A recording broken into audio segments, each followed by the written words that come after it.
Sir నమస్తే sir. నమస్తే. So OG cinema release అయింది, ఒక మంచి కలెక్షన్స్ తోని ముందుకెళ్ళి ఇప్పుడు ఒక హిట్ గా నిలిచింది అనమాట. 300+ కోట్స్ తోని. ఇప్పుడు ఏంటంటే కాంతార చాప్టర్ 1 దాని తర్వాత దసరాకు వచ్చిన సినిమా 500 కోట్లు మించిపోయింది. సో ఇప్పుడు ఇక్కడ టాక్ ఏంటంటే ఓజీ సినిమాని చిన్న సినిమా కాంతార తొక్కేసింది అని అంటున్నారు. సో మీరేం చెప్తారు? లేదు లేదు, ఓజీని ఎందుకు దొక్కేస్తారు కానీ ఎవరికి ఉండేది వాళ్ళకు ఉంటుంది. ఈయన కెరీర్లో ఇంత డబ్బులు సంపాదించి ఇది ఒక సినిమానే వస్తుంది. ఆయన కెరీర్ వరకే చూడాలి. 10 వేరు ఇప్పుడు అది కాంతార అంటే ఇంతకుముందు ఆల్రెడీ వచ్చింది, రెండో పార్ట్. ఇది ఓజీ అనేది ఇంతకుముందు రాలేదు కదా, అది ఉంటుంది అనమాట. అది బాగా హిట్ అయింది కాబట్టి దీన్ని కూడా మళ్ళీ చూసేదానికి కలెక్షన్ వచ్చేదానికి ఉంటుంది. ఇప్పుడు ఈయన కెరీర్కి ఆ సినిమా ఆయనకి హిట్ అంతే. పాయింట్ ఏంటంటే పవన్ కళ్యాణ్ గారు ఒక already super star, power star and ఒక డిప్యూటీ సీఎం, దేశవ్యాప్తంగా కూడా ఇప్పుడు పేరు వచ్చింది. సినిమా రాకముందు ఇంత హైప్ ఇచ్చేశారు, అయినా కూడా సినిమా 300 దగ్గరనే భాషలో కాలేదండి. అది అన్ని భాషలలో వచ్చింది. ఇక్కడ కొన్ని తప్పులు ఉన్నాయి. అన్ని భాషల్లో డబ్బు అయింది. అది ఇదేంది ఓన్లీ తెలుగు డబ్బింగ్ రిలీజ్ అయింది. ఆడ ఉంది కొంచెం. అన్ని డబ్బింగ్ చేసేస్తే ఇది కూడా 1000 కోట్లు కాదు 2000 కోట్లు కూడా పోద్ది. ఈ పాయింట్ తెలుసుకోకుండా చాలా మంది ఈయనని తిట్టడానికో లేకపోతే ఏదో ఇంకేదో చేయడానికి ఈ మనోభావాలు దెబ్బతీసి కించపరిచి ఆయన క్రేజ్ దెబ్బతీయడానికి కోసం అంటూ ఉంటారు. అవన్నీ మామూలుగా వ్యతిరేకం అనేది ప్రతి ఒక్కరికి ఉండేది. పొలిటికల్లో ఉంటుంది, సినిమాలలో ఉంటుంది, ప్రతి వాళ్ళకి ఆర్టిస్ట్కి ఉంటుంది, అందరికీ ఉండేది. అది ఓజీ ఆయన కెరీర్కి టాపే, ఫ్యాన్స్కి ఇట్టు కొట్టింది అంతే, అయిపోయాయి. అంతే, దానికేం సంబంధం. ఇదేం రెండో పార్ట్ కదా, రేపు రెండో పార్ట్ చూడు, అన్ని భాషలు చేయమను. అదే డైరెక్టర్ నేను ఇస్తా సలహా, అన్ని భాషలు చేయమని ఒకేసారి ఓజీ 2 ఎట్టుంటుందో చూద్దాం. ఇవన్నీ ఈ రికార్డులన్నీ మళ్ళీ బదులు కొట్టేస్తుంది. అన్న ఓజీ సినిమా తీసింది ఎవరన్నా మా పవర్ స్టార్ అంటే ఫ్యాన్ బాయ్ సుజిత్ గారు అన్న. ఒక్కొక్క ఎలివేషన్ చూడండి అన్న. కాంతార సినిమా నేను చూడలేదు ఇప్పటివరకు. పవన్ కళ్యాణ్ సినిమా 3 సార్లు వచ్చిన ఓజీ, ఎందుకంటే నేను పవర్ స్టార్ ఫ్యాన్. గల్ల ఎత్తుకొని చెప్తా పవర్ స్టార్ ఫ్యాన్స్. ఎందుకంటే ఆ ఎలివేషన్స్ భయ స్టోరీ పరంగా వెళ్తే ఎలివేషన్స్ ఒక్కొక్క షాట్ ఎంట్రీ అయినప్పుడు అలా కత్తి పట్టుకొని కస ఆ బీజిఎం ఇటు తమనన్న బీజిఎం అందించిండు, సుజిత్ అన్న డైరెక్షన్. ఒక ఫ్యాన్ బాయ్ సినిమా తీస్తే ఎలా ఉంటుంది? మాకైతే కడుపు నిండా ఒక బిర్యానీ దొరికిందన్న. అంటే అందులో ఎలివేషన్స్ తప్ప స్టోరీ ఏం లేదు అందుకు అని అంటున్నారు అన్న. ఫ్యాన్స్కి కావాల్సింది ఎంటర్టైన్మెంట్. మా హీరోని మేము చూడాలా, మేము ఎలా చూడాలో అలా చూపించిన మాకు సార్ అది. అంతేగాని ఇలాంటి కాంతార సినిమా కూడా నేను చూడలే ఇప్పటివరకు. కాంతార ఫస్ట్ సినిమా వచ్చినా ఇప్పుడు చాప్టర్ 1 చూడలే, ఎందుకంటే ఫస్ట్ బాగానే ఉంది, నాకు నచ్చింది, నేను నచ్చనని చెప్పలే. కానీ ఈ సినిమా చూడలే. కాంతార వర్స్ ఇదంటే ఒకటి చెప్తా, కన్నడ సినిమా అన్నది. కన్నడ సినిమా కన్నడ ఇండస్ట్రీకి అండ్ తెలుగు ఇండస్ట్రీకి తేడా ఏందో చెప్తాను. కన్నడ సినిమా తెలుగు వాళ్ళు చూస్తారు కానీ తెలుగు సినిమా కన్నడ కూడా తెలుసా. మన వాళ్ళు పిచ్చోళ్ళు తెలుగు వాళ్ళు, కానీ ఒకసారి కన్నడకి వెళ్ళండి, మన తెలుగు సినిమా ఇప్పుడు దిగం కూడా దిగడు. సినిమాలో కంటెంట్ ఉంటే ఆటోమేటిక్గా సినిమా హిట్ అయ్యింది. నువ్వు 1000 రూపాయలు పెట్టి తీసినా సినిమానే, 100 కోట్లు పెట్టి తీసినా సినిమానే. సో దాంట్లో కంటెంట్ ఉండాలి. నువ్వు 1000 రూపాయలు తీసిన సినిమాలో మంచి కంటెంట్ ఉందనుకో, అదే 100 కోట్లు కొట్టింది. 100 కోట్లు తీసిన సినిమాలో కంటెంట్ లేదనుకో, ఆ 1000 రూపాయలు కూడా రావు. ఓకేనా? సో సబ్జెక్ట్ ఉంటేనే సినిమా హిట్ అయ్యింది. సో ఈ మధ్యలో చూసుకుంటే దేవుడి సినిమాలు అన్నీ కూడా వరుసగా హిట్ అవుతూ వస్తున్నాయి.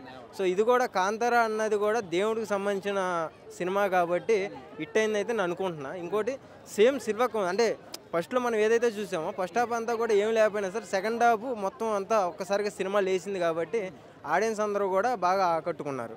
సో 100%గా దానికి దీనికి సంబంధం లేదు అసలు. ఓజీ వేరు, ఇది వేరు.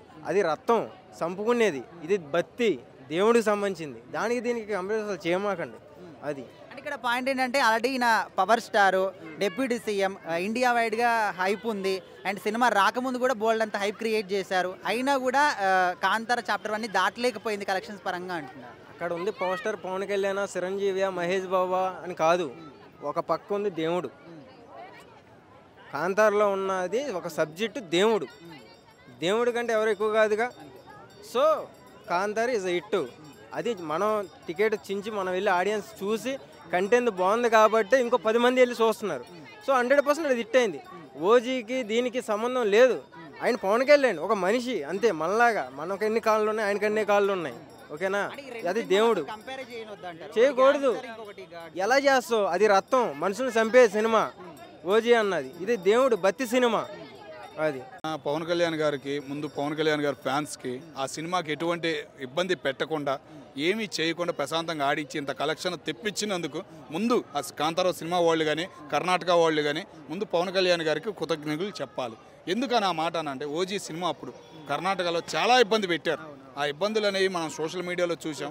చాలా ఇబ్బంది పడ్డారు, ఫ్యాన్స్ పరంగా కానీ చాలా ఇబ్బంది పడ్డారు. అలాంటివి జరగకుండా ఈ సిచ్యువేషన్ చూసైనా, ఈ ఆదాయం చూసైనా ముందు కర్ణాటక గవర్నమెంట్ పవన్ కళ్యాణ్ గారికి కృతజ్ఞతలు చెప్పాలి. పవన్ కళ్యాణ్ గారికి రుణపడి కూడా ఉండాలి. ఈసారి మళ్ళీ జరగకుండా చూసుకుంటామనే ఒక మాట ఇవ్వాలని చెప్పేసి మీరు అన్న ఈ కలెక్షన్ గురించి ఆ మాట పరంగా నేను అడుగుతున్నాను ఒక తెలుగువాడిగా. అది అంటే ఆల్రెడీ ఇప్పుడు పవన్ కళ్యాణ్ గారు అంటే మనకు పవర్ స్టార్ ఆల్రెడీ తెలుసు, పెద్ద హీరో, ఇక్కడ డిప్యూటీ సీఎం అయ్యారు. ఈ సినిమా హైప్ కూడా విపరీతంగా ఉండింది సినిమా రాకముందు. సో ఇంత హై ఎక్స్పెక్టేషన్స్ ఇంత హైలో ఉండి కూడా ఒక చిన్న సినిమా ముందు అది చేశారు అని చెప్పేసి ట్రోలింగ్ చెబుతున్నాయి కదా, పని లేని వాళ్ళు ఉంటారు, మన ఆపోజిట్ బ్యాచ్ ఉంటారు కదా, వాళ్ళు హంగామా చేసుకోవడం తప్ప అక్కడ ఏమీ లేదన్న. రీసెంట్గా 2 రోజుల ముందే కర్ణాటక వెళ్ళారు, గవర్నమెంట్ ఆడ మాట్లాడతాం, ఏదో పథకాల గురించి కూడా ఏదో జరిగింది. ఎటువంటిది ఏం లేదన్న. పవన్ కళ్యాణ్ గారికి కూడా ఓజీ సినిమా గురించి ఫుల్గా వచ్చింది. ఫ్యాన్స్ ఎంత పెంచినా మేము ఉన్నాం అనే ఫీలింగ్తో వెళ్ళారు. దానికి తగ్గట్టు ఆదాయం వచ్చింది. ఏ డైరెక్టర్కి లాస్ లేదు, ఏ నిర్మాతకి లాస్ లేదు. పవన్ కళ్యాణ్ గారి పాలనలో పడ్డారు. సినీ ఫీల్డ్ కొద్దిగా తగ్గింది. ఈ మూమెంట్ అనేది కదులుతుంది. అదన్న నిజమే అన్న. పవన్ కళ్యాణ్ గారి సినిమా అంటేనే బాగా ఎక్కువ ఉంటాయి, నెగిటివిటీ ఎక్కువ ఉంటుంది. చిన్న సినిమా పెద్ద సినిమా అంటున్నారు. నిజంగా చెప్పాలంటే పవన్ కళ్యాణ్ ఓజీ సినిమాతో కాంతార కంపేర్ చేయకూడదు. ఎందుకంటే ఎక్కువ లాంగ్వేజెస్లో రిలీజ్ అయింది. అది డబ్బింగ్ ఎక్కువ లాంగ్వేజ్లో, ఒక కన్నడలో కాదు కదా, తెలుగులో రిలీజ్ అయింది, తమిళ్లో రిలీజ్ అయింది, అలా చూసుకుంటే హిందీలో రిలీజ్ అయింది. కానీ ఆ ఓజీ చూసుకుంటే అట్లా కాదు కదా, ఎక్కడ రిలీజ్ అయినా ఒక తెలుగులో మాత్రమే రిలీజ్ అయింది, వేరే లాంగ్వేజ్కి రిలీజ్ అవ్వలేదు. మాట్లాడే వాళ్ళందరూ కూడా హాఫ్ నాలెడ్జ్ తోని, అంటే ముందుగా పాన్ ఇండియా అన్నారు కదా, అన్ని భాషలో వచ్చిందేమో అని తెలియకుండా ఇట్లా మాట్లాడుతున్నారు. సో అట్లాంటి వాళ్ళకి ఏం చెప్తారు? అదే కదా మీరు చెప్పారు కదా, అది ఆఫ్ నాలెడ్జ్. ఆఫ్ నాలెడ్జ్ ఏంటంటే జస్ట్ పవన్ కళ్యాణ్ గారు ఏదో తన మాట్లాడాలి, ఏదో చెడుగా మాట్లాడే మాటలతో వచ్చేస్తారా తప్ప ఫుల్గా తెలుసుకోరు. కంటెంట్ ఏంటి, అసలు ఎలా ఉంది ఏంటని తెలుసుకోకుండా మాట్లాడతారు వాళ్ళు అటువంటి వాళ్ళ గురించి అసలు మనం పట్టించుకోకూడదు. అంతేనా? అంటే ఇక్కడ ఇప్పుడు పవన్ కళ్యాణ్ గారు ఒక పవర్ స్టార్, తర్వాత డిప్యూటీ సీఎం అయ్యాడు, మన ఇండియా వైడ్గా కూడా తెలుసు. అండ్ ఈ సినిమా రాకముందు కూడా ఒక నెక్స్ట్ లెవెల్లో దీనికి హైప్ తీసుకొచ్చారు. అంత పెద్ద సినిమా ముందు కూడా సైలెంట్గా వచ్చి సినిమా తొక్కేసింది అనే విధంగా, అంటే మరీ బ్యాడ్గా పోర్ట్రేట్ లేదన్న. ఎందుకంటే సైలెంట్ కాంతార ఏం సైలెంట్గా ఏం రాలే. ఎందుకంటే కాంతార 1 పెద్ద హిట్ అయింది, అది అప్పుడు చిన్న సినిమా అది. కానీ కాంతార ఇప్పుడు చిన్న సినిమా కాదు, చిన్న సినిమా అనుకోకండి. ఎందుకంటే ఇది డివోషనల్ మూవీ. ఇది ఓకే, మన దేవుడి గురించి, అసలు దేవుడి గురించి ఎలా దేవుడితో పెట్టుకుంటే ఏమవుతుంది అని చెప్పేసి ఒక హిందూ మిథాలజీ నుంచే కదా వచ్చింది. మీరు దీన్ని ఇటువంటి గ్యాంగ్స్టర్ మూవీస్తో మీరు పోల్చకూడదు అసలు. నిజంగానే ఇప్పుడు ఆయన ఇప్పుడు కన్నడ మూవీ కేజీఎఫ్ ఉంది, అటువంటి సినిమా వచ్చినప్పుడు దీంతో మీరు కంపేర్ చేయండి, అప్పుడు ఒప్పుకుంటారు. అంతే తప్ప మీరు డివోషనల్ మూవీని తీసుకొచ్చి ఒక గ్యాంగ్స్టర్ మూవీతో మీరు ఎలా కంపేర్ చేస్తారు? దానికి దీనికి సంబంధం లేదు. ఇప్పుడు డివోషనల్ మూవీ అంటే అందరూ చూస్తారు కదా, అందరికి ఉంటుంది అసలు మన దేవుడు ఎలా ఉన్నాడు, అసలు అటువంటి పవర్స్ ఏంటి, వాటి కోసం చూసేవాళ్ళు ఉంటారు. సో దాంతో దీన్ని కంపేర్ చేయకూడదు. అందులోకి ఇప్పుడు టాలీవుడ్లో అంటే ఎవరికి లేని ఓపెనింగ్స్ ఓజీకి వచ్చాయి, అది పెద్ద హిట్ అయింది. దాంతో దీన్ని కంపేర్ చేసే అసలు ఛాన్సే లేదు. అయితే నేను ఈ మ్యాటర్ ఇంతకు ముందే చెప్పాను ఒకసారి, ఏదైనా కానీ పార్ట్ 1కి పార్ట్ 2కి కంపేర్ చేయకూడదు. అంటే ప్రీక్వెల్ అయినా సీక్వెల్ అయినా ఒకసారి వచ్చిన సినిమా హైప్తో ఉన్న సినిమాకి ఆ తర్వాత వచ్చిన సినిమాతో ఎప్పుడు కంపేర్ చేయొద్దు. ఇప్పుడు పుష్ప చూడండి, పుష్పకి సంథింగ్ 600-700 సంథింగ్ ఎంత వచ్చింది పుష్ప 1కి, ఆ తర్వాత 2కి 1800 రావడం జరిగింది. ఏదైనా అంతే, పార్ట్ 1కి 2కి మనం కంపేర్ చేయడం కరెక్ట్ కాదు. అంటే ఆ పాయింట్ రేజ్ చేసి ఏమంటున్నారంటే, ఇక్కడ రిషబ్ శెట్టి ఒక నార్మల్గా వచ్చాడు, ఇక్కడ power star, deputy CM, India వైడ్గా తెలుసు, టాయిలెట్ వచ్చినోని టాలెంట్ ఉన్నోని ఎవడు ఆపలేడు భయ్యా, ఇది అంతే. కానీ కాంతారా 2 కూడా అంత పెద్ద సినిమానా అంటే ఏదో నా ఒపీనియన్ అయితే కాంతారా కన్నా ఓజీయే బెటర్. కాంతారా అంతలా ఎక్కలేదు నాకు. ఇంతకుముందు వచ్చిన కాంతారా అయితే కొంచెం ఎక్కింది, కానీ ఇదైతే అసలు ఎక్కలేదు. సెకండ్ పార్ట్ కాబట్టి ఇంత అది అంతే. ఇప్పుడు ఆ హైప్తో వదిలేశారు కాబట్టి అక్కడ ఇంతకుముందు సినిమా అంటే ఇంతకుముందు సినిమా దాని ఎఫర్ట్ దీని మీద పడ్డది అంతే. దాని మీద ఆ కంటెంట్ దీని మీద ఉందా అని చెప్పి జనాలంతా చూడడం జరిగింది, కానీ లేకుంటే ఆ స్టోరీ కూడా అంత పెద్దగా ఏం లేదు భయ్య కాంతారాలో. ఫస్ట్ ఆఫ్ ఆల్ అది కన్నడ మూవీ అండి, తమిళ్ కాదు.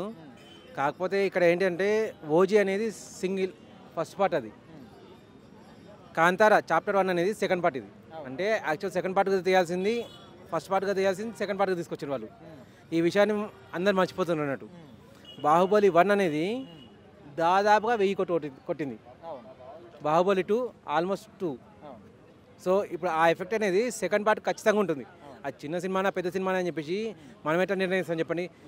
కాంతారా తీసినప్పుడు అది ఖచ్చితంగా చిన్న సినిమానే. అప్పుడు ఈవెన్ అది హీరో కమ్ డైరెక్టర్ గారికి వాళ్ళకు కూడా అంత ఐడియా లేదు ఇంత పెద్ద హిట్ కొడుతుందని చెప్పేసి. సెకండ్కి వచ్చేసరికి ఎన్టీఆర్ని ప్రచారకర్తగా యూజ్ చేసుకున్నారు. అంటే అది చిన్న సినిమా ఎలా అయిపోయింది? First of all NTR craze అనేది తమిళనాడు, కర్ణాటక, ఈవెన్ కేరళలో కూడా ఉంది. బాలీవుడ్లో కూడా ఉంది ఆయనకు. ఆయన ప్రచారకర్తగా యూజ్ చేసినప్పుడు ఆయనకు ఎంత కొంత ఉంటారు. పోనీ అసలు ఏమి ఇవ్వకపోయినా అంత పెద్ద ఆయన పెట్టినంటే ఖచ్చితంగా ఒక హైప్ అయితే వస్తుంది. అంటే దీని చిన్న సినిమా అని చెప్పి ఏ రకంగా అంటారు మరి? అంటే ఇక్కడ పాయింట్ ఏంటంటే ఇప్పుడు ఇక్కడ ఉన్నది పవర్ స్టార్, ఆయన ఇప్పుడు డిప్యూటీ సీఎం అయిన తర్వాత ఇండియా వైడ్గా కూడా తెలిసిండు. సో ఈ సినిమా రాకముందు కూడా ఫుల్ ఒక ఘోరంగా హైప్ ఇచ్చేశారు. సో అంత పెద్ద సినిమా ఇట్లా ఒక వచ్చినటువంటి ఈ సినిమా కింద ఓడిపోయింది, తొక్కేసింది, 300 ఇక్కడ 500 ఆల్రెడీ దాటిపోయింది అనే విధంగా ఓడిపోవడం కాదండి. ఫస్ట్ ఆఫ్ ఆల్ ఏంటంటే ఓజీ సినిమా గురించి చాలా హైప్ వచ్చింది. ఎంతలైనా 1000 కోట్లు అయితే ఖచ్చితంగా కొడుతుందని చెప్పి అనుకున్నాం మేము. ఈవెన్ నేను కూడా దాదాపు 6 months బ్యాక్ నేనే స్టేట్మెంట్ ఇచ్చిన 1000 కోట్లు అయితే ఖచ్చితంగా వస్తాయని చెప్పేసి. కాకపోతే మేము అప్పుడు ఊహించలేదు ఇంకా దీన్ని సెకండ్ పార్ట్ కూడా ఉంటుందని చెప్పేసి.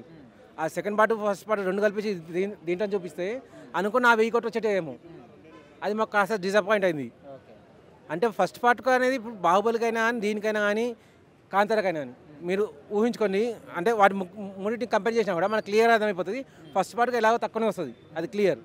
ఈవెన్ పవన్ కళ్యాణ్ గారు అంత పెద్ద ఆయన అని ఆయన పేరు ఉంది కాబట్టి 300 కోట్లు వచ్చింది అక్కడ. అదే ప్లేస్ ఇంకా వేరే వాళ్ళు ఉంటే ఏదో ఫైట్ సీన్ చైనా టైప్ ఉంది మూవీ, జపాన్ టైప్ ఉంది, మనకు పడదని చెప్పి అనేవాళ్ళు.